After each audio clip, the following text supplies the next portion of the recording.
ลูกชายว่าปิดปิดไปซิงแล้วนะปิดไปซิงว่า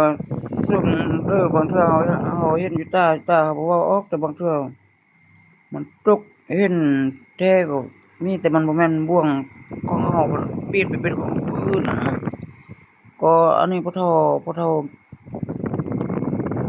อันคำสอนเขาเว้าเฒ่าว่าบักโอบี้ไปบวชอยู่เมืองเงินสาธุไทยมาเขาเอาเครื่องให้บักหลายว่าซั่นแต่สุดท้ายข้อยไปขอให้เขาเอาเครื่องดอกเครื่องดื่มแล้วจะซอยแม่งจนเต็มก็สารถแล้วเอาเงินให้อะนะอันนั้นแต่ว่าสาธุไทยว่า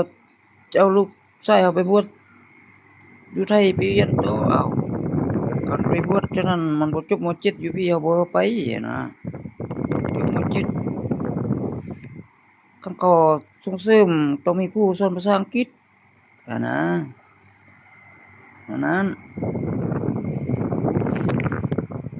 ว่าคันแถวสิเรียนเขาก็บ่ย้านแต่ว่าบ่แม่นว่า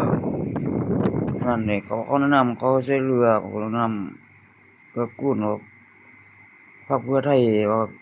เขตอีสานตำนานว่าประเทศอีสานบ่อนสื่อสารบ่อนเขาบัวพันธุ์นั้นก็จะมีแนะนำต่อเชียงเมียงเชียงใหม่เชียงรายอันนั้นโอ้ว่าชื่อเฮามันย้อนอันนี้เป็นกำกอง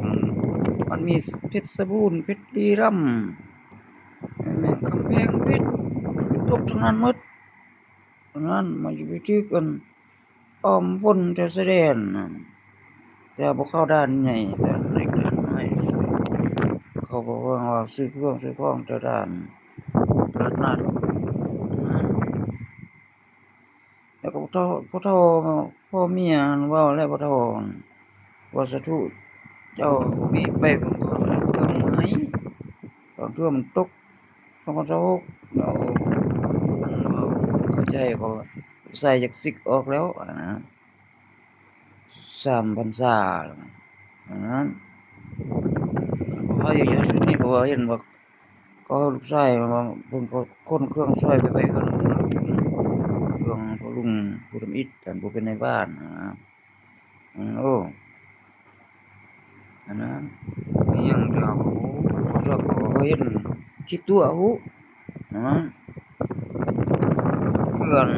แซงเอารถอันดำรถข้าว2คันเอาลงอันลุงไปวัดตัวว่าบอกตุ้ยๆไปตำมันหมดว่าเต็มลุยประตูนิดนึง